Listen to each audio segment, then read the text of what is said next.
Väike arusaamatus. Väike Jänku ja väike Kiisu mängivad sõbralikult koos.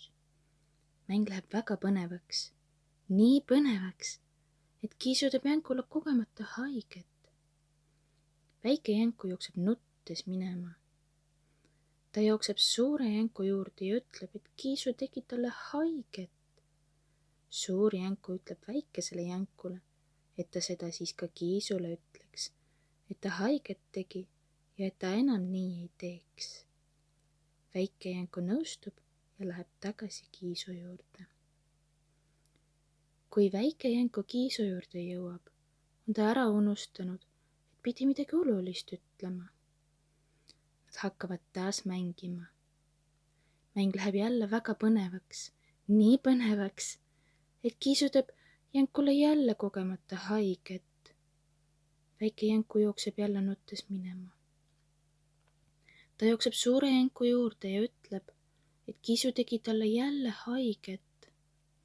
Suur Jänku ütleb väikesele Jänkule, et ta seda siis ka Kiisule ütleks, et ta haiget tegi ja et ta enam nii ei teeks. Väike Jänku nõustub ja läheb tagasi Kiisu juurde. Kui väike Jänku Kiisu juurde jõuab, on ta jälle ära unustanud, et pidi midagi olulist ütlema. Nad hakkavad taas mängima. Aga kuidas nägi olukorda väike Kiisu?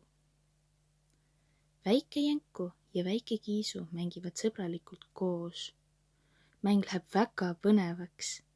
Aga siis, just kõige põnevama koha peal, kaob Jänku ära ja väike Kiisu mängib üksi edasi. Mõne aja pärast tuleb Jänku tagasi ja nad hakkavad taas mängima. Mäng läheb väga põnevaks, aga siis, just kõige põnevama koha peal, kaob Jänku jälle ära ja väike Kiisu mängib üksi edasi. Mõne aja pärast tuleb Jänku jälle tagasi ja nad hakkavad taas mängima.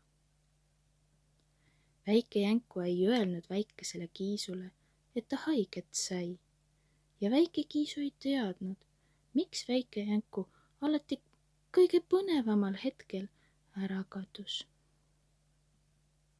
Mida teeksid sellises olukorras sina?